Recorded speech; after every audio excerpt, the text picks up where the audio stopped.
వాడి కాదురా, వాళ్ళ అమ్మకి కంటి ప్రాబ్లం. ఎప్పుడు విలన్లా కనిపించే వీడు మొట్టమొదటిసారి హీరోలా కనిపిస్తున్నాడు.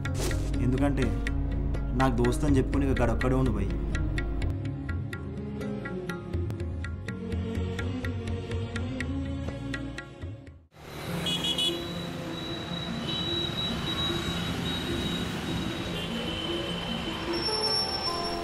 ఐ డ్రాప్స్ వేసాను కదా, కొంచెంసేపు బ్లర్గా కనిపిస్తుంది, ఏం వరి అవ్వద్దు. ఒక 10 minutes తర్వాత ఓసిటీ చెకప్కి వెళ్ళండి. కళ్ళు మూసుకోండి.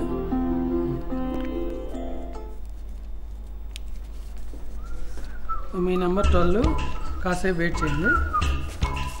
రే మామా, పేషెంట్లందరికీ ఫ్రీగా టికెట్లు ఇచ్చేస్తున్నావుగా? రే నోరు మొయ్, అసలు నువ్వు ఎందుకు వచ్చావు ఇక్కడికి? అదేంద్రా, చిన్నప్పటి సంది నా గర్ల్ ఫ్రెండ్ అయినా బాయ్ ఫ్రెండ్ అయినా నువ్వే కదరా. ఏంటి ఏంది చిన్నప్పటి నుంచి నీ ఇంట్లో అంట్లు తోముకుంటా, బట్టలు ఉతుక్కుంటా, వంట చేసుకుంటా, అమ్మాయి చేయాల్సిన అన్ని పనులు నువ్వు చేసుకుంటూ ఇగో ఆఖరికి ఈ దవాఖాన నడుచుపోయినావు కదా. పరువు తీస్తున్నావు కదా, అసలు నీ మొగానికి నేను నర్సులో కనిపిస్తున్నాను. అయినా గాలి తీసుకొని తిరిగి నీకేం అర్థం అవుతాయి నా కష్టాలు. చాలే కానీ నేను ముంబై పోతున్నా, ఇంకొక మాట చెప్పి పోదామని వచ్చిన. దేనికోసం రా? దీనికోసం ఏంది బే?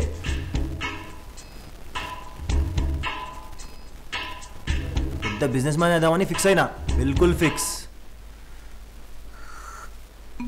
కొత్త దునియా, పైసలు పైసలు పైసలు, ఇంకా దునియా పేరే పైసలు రా బై. సెటిల్ అయిపోతా, అప్పుడు నాకంటూ పెద్ద బంగ్లా, ఓ కారు, ఓ ఇక నేను నా లైఫ్ రా బై, గంతే.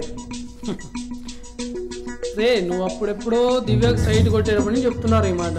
దివ్య తర్వాత జ్యోతి, జ్యోతి తర్వాత అమల, ఇంకా ఏ కాంచనానో అర్చనానో లైన్ కొట్టేంత వరకు ఇదే చెప్తూ ఉంటాం. అబే కాంచనాలే అర్చనాలే చుబాయ్.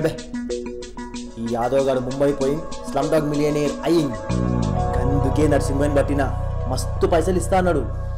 అందుకే అన్న ఫ్యాక్టరీ గీనే కదా, ఈ లోపు నీ దవాఖాన గీనే ఉంటా అని చెప్పిన. ఈ పార్టీ నా సిగ్నల్ తీసుకొని వస్తా ఉంటాడు. నరసింహ్ భాయ్, అరే లింగం నువ్వు వచ్చినావా? నువ్వు అన్న పైసలు పంపిండా? ఏం లే, ఇక మూర్తి అని నా బచ్పన్ కా దోస్త్ ఈ దవాఖానా పనిచేస్తాడు, కలిసి నీకు వచ్చిన.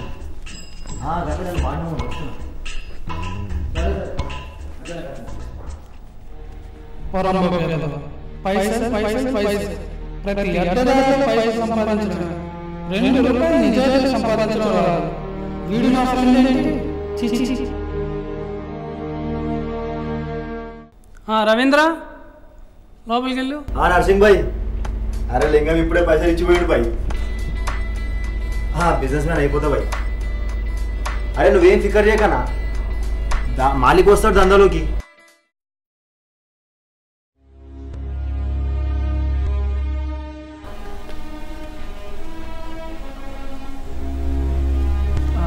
మూర్తి గారు, ఎవరైనా డబ్బులు చూడరా, ఇప్పటికిప్పుడు అంత డబ్బులు ఎవరిస్తారు చెప్పు? నేనే 2000కు 3000కు పనిచేస్తున్నా, నన్ను నమ్మి ఎవడిస్తాడయ్యా? చాలా చోట్ల చూశాను మూర్తి గారు, ఎవరు హెల్ప్ చేయట్లేదు. నాకు ఇంకో 1 monthలో ఉద్యోగం వచ్చేస్తుంది, ఉద్యోగం రాగానే నేను తీర్చేస్తాను. ఎవరైనా ఉంటే చెప్పండి ప్లీజ్. సరే చూస్తాను. డాక్టర్ గారు వచ్చారండి? వచ్చారు లోపలికి. ఓకే.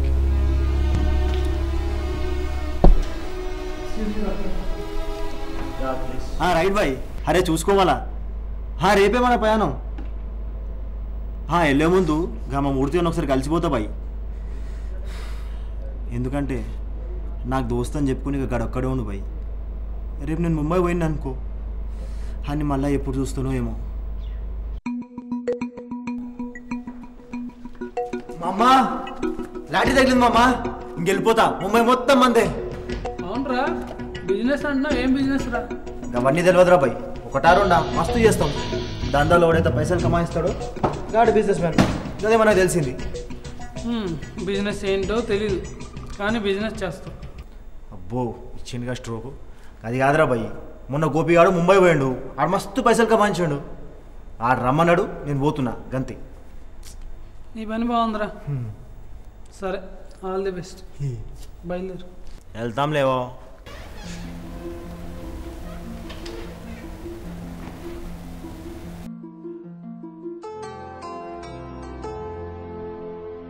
రే ఇంద్రాయుడు ఏం రోగం పుట్టిందానికి? వాడి కాదురా, వాళ్ళ అమ్మకి కంటి ప్రాబ్లం. పాపం ఆపరేషన్ కూడా డబ్బులు లేవు. ఒకప్పుడు బాగా డబ్బులున్న కుటుంబం, అనుకోకుండా ఇలా కష్టాల్లో పడ్డారు. వాళ్ళ నాన్న పోయాక వాళ్ళ అమ్మాయిరా వాడికి ప్రపంచం.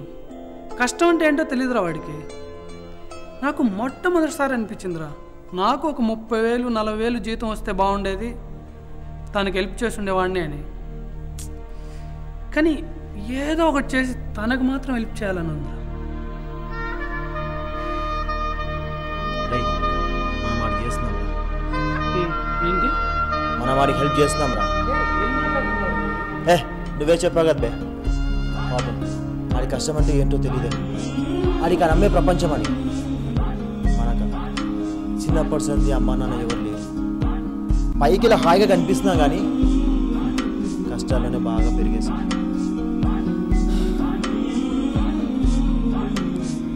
ఇప్పుడు నాకేమైనా అయిందనుకో, నన్ను చూసుకొని నర్సింగ్ భయ్య ఉన్నాడు, మనం దిల్కుష్ ఫుల్.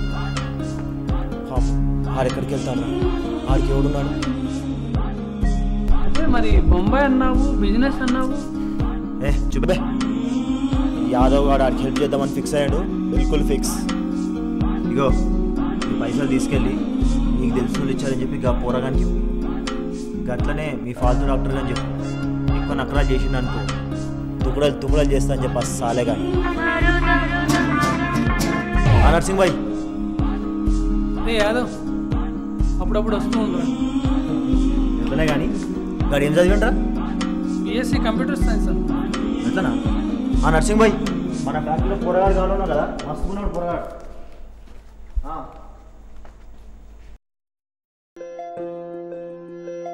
రామ్, మాకు తెలిసినవాడు ఒకడు డబ్బులు అరేంజ్ చేశాడు. ఇంకేం టెన్షన్ లేదు, నువ్వు వెళ్ళి డాక్టర్తో మాట్లాడు. నిజంగానండి, నాకు జాబ్ రాగానే నేను తీర్చేస్తాను. తప్పకుండా వస్తుంది. ముందు వెళ్ళి డాక్టర్తో మాట్లాడు. చాలా థ్యాంక్స్ మూర్తి గారు, థ్యాంక్స్.